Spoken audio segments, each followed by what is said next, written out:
Sizin ananız indi Amerikada yaşayır deyəsən, Bəli. hə? Çoxdan görüşmürsüz? O çoxdan, O çoxdan, yəni neçə il? çox, 10 ildən çox bəlkə. Amma ünsiyyətiniz var. Əlbəttə, hər gün elə bir yerdə yaşayırıq. Video call zaten. Mama nə danışırsın? Mənim birinci fanatkadır. Hər dəfə zəng girir, bunu giym, bunu giyməm, bunu giym, bunu taxma. Zövq ondan keçib sizə. Keçib yox, o çox istəyir mən belə səliqəli, ciddi, belə kostyumlardan, nə bilim, nə belə xoşlamır, Petruşka kimi giymə.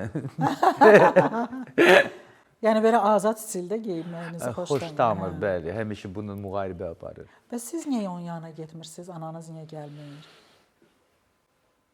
Çünki gedəndə məni məcbur eləyirlər orada qalmaq. Ona görə.